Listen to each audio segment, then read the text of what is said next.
Aqui em São Paulo começou uma mudança muito grande sobre o que a gente fala, né, do consumo das substâncias retiradas da maconha no sistema público de saúde, né? Então aqui já começa a ser utilizada e ser liberada pelo SUS, né? Claro que é para situações bem específicas. Eu vou explicar todo o contexto para vocês entenderem, né? Hoje em dia, né, vira e mexe aqui nos comentários, né, quando eu faço um vídeo, né, sobre CDB, CBD, THC, né, substâncias que são substâncias tiradas, né, da maconha e utilizadas para uso médico, né? Muita gente aqui pergunta assim, Júlio, isso você concorda, você discorda, você é a favor, você é contra? Eu costumo dizer o seguinte, em ciência, a gente não fala de a favor ou contra qualquer tipo de remédio. A gente questiona se ele funciona ou se ele não funciona. Isso aconteceu com vacina, vocês perguntaram o tempo inteiro lá atrás, você é contra, você é a favor? Não existe isso, né? Quando a pessoa leva por esse caminho de crença, de acreditar, isso não é ciência, né? A mesma coisa com essas substâncias retiradas da maconha, né? Então o que acontece? Já tem evidência na literatura médica suficiente para liberar essas substâncias para o consumo médico. Por isso que elas cumprem as mesmas etapas que é feito os estudos, fase 1, fase 2, fase 3, né?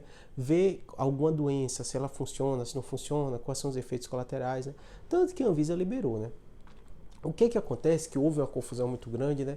Porque sempre houve debate paralelo a isso, né?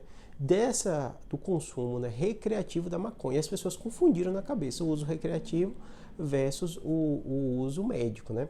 E eu costumo dar o mesmo exemplo, por exemplo, quando a gente fala do álcool, né? O álcool foi um dos primeiros remédios utilizados para ansiedade que a gente tem. A gente sabe que acalma quando a pessoa consome, né? E é uma substância psicoativa e é liberada no Brasil para o uso recreativo.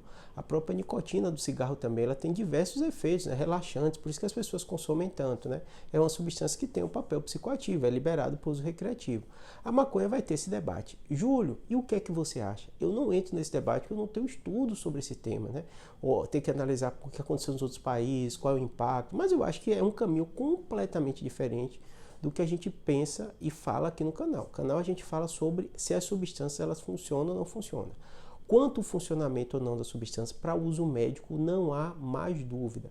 Quando eu falo que não há mais dúvida, eu digo assim de maneira geral, mas cada doença vai ter o debate, né? É melhor, não é? Por exemplo, canso de ter aqui no consultório pacientes que querem fazer o consumo perguntam, Júlio, o que é que você acha? Porque estou com transtorno de ansiedade, né? E tem uma evidência, né, de que isso pode melhorar. Ou tem epilepsia, e eu falo, tem drogas que na minha opinião, para o seu caso, elas são superiores. Então tudo que chega novo, tudo que chega revolucionário, o paciente quer consumir a qualquer custo, né? E isso também está acontecendo com essas substâncias retiradas da maconha. Mas elas funcionam, ninguém tem dúvida que elas funcionam. O que o médico vai analisar não é porque algo é novo, não porque é algo que o paciente quer, porque ele começou a ler, saiu em jornal, que você vai achar que aquilo é melhor para ele. E aí você vai explicar do ponto de vista científico, né? Do ponto de vista de preconceito, né? Do ponto de vista de custo, que também é muito mais caro, né? Você vai olhar o contexto dele como um todo. E isso está no dia a dia de todo dia que eu venho aqui no consultório, um paciente pergunta isso, porque a gente lida com dor crônica, muitos pacientes descobrem tumor, tudo isso tem transtorno de ansiedade, às vezes a gente prescreve medicação, está no dia a dia. Nesse tema agora que a gente está falando no SUS de São Paulo, eles liberaram especificamente para doenças muito raras. Então, essas doenças relacionadas à dor, ansiedade, elas não foram liberadas, que são os que mais os pacientes procuram. Eu acredito que em breve vai liberar. É porque o custo realmente é um remédio muito alto, mas se tem evidência, se o SUS fornece para uma doença, dificilmente ele não vai fornecer para as outras, tá bom? Mas agora estão casos muito específicos, não deve ser uma prescrição tão popularizada, nem tão liberada, nem tanta gente vai conseguir pegar. Claro que abre as portas para o paciente conseguir judicializar, se o médico prescrever, ele vai no Ministério Público, né? Vai da Defensoria para tentar, já que é uma droga que é comprovadamente para outras doenças também, tá bom? Espero ter ajudado. Qualquer dúvida e comentário deixa aqui, né? As polêmicas, não é nem que às vezes as pessoas perguntam assim, Ju, você não gosta de entrar em polêmica. Não é que eu não gosto de entrar em polêmica, é que tem temas que eu não entendo. E temas que eu não entendo eu vou falar aqui para vocês, tá bom? Do ponto de vista científico, não há muita dúvida, funciona assim. Se você, eu acho, não tem achismo, né? Funciona, não funciona, tem evidência, não tem evidência. Claro que quando a gente diz que funciona, não significa que é melhor que as outras. Já tem um monte de medicação para ansiedade que funciona muito bem.